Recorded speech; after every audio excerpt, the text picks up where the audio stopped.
మీనరాశి వారికి ఎలా ఉందో చూద్దాం. మీనరాశి వారికి నూతనంగా ఏ పని చేయాలన్నా కొంత ఇబ్బంది కలిగే అవకాశం ఉంది.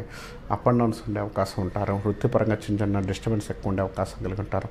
ప్రతిదానికి 1-2 సార్లు ఆలోచించి నిర్ణయం తీసుకోవడం మంచిది. కొత్త ప్రయత్నాలు ఏదన్నా కూడా మీకు డెవలప్మెంట్ ఉండే అవకాశం, మంచి యోగాన్ని ఇవ్వడానికి అవకాశం కలిగి ఉంటారు. కొత్త ప్రయత్నాల్లో మంచి సక్సెస్ రావడానికి అవకాశం కలిగి ఉంటారు.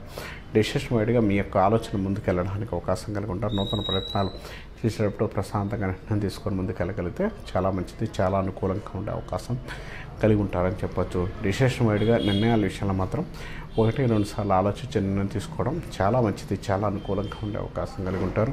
నూతనంగా నిర్మాణాలు కానీ, గృహ సముచ్చయాల మంచి డెవలప్మెంట్ ఉండగానే అవకాశాలు ఎక్కువ ఉంటాయి.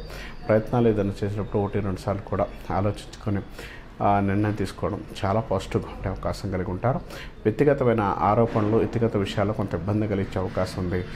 లవర్స్ మధ్య కానీ, భార్యాభర్తల మధ్య డిస్టర్బెన్స్ వచ్చే అవకాశం, ప్రతి చిన్న విషయంలో కూడా మీ మాట పట్టింపు వల్ల కొంత ఇబ్బంది పడే అవకాశం కూడా కలిగి ఉంటారని చెప్పుకోవచ్చు.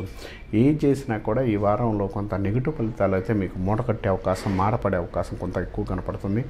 ఆ విషయాలు కొంత జాగ్రత్తగా ఉండగలిగితే మంచిది. మీన రాశి వారికి మిగిలిన విషయాలు మాత్రం కొంత పాజిటివ్గా డెవలప్మెంట్ ఉండడానికి అవకాశం ఎక్కువ ఉంది.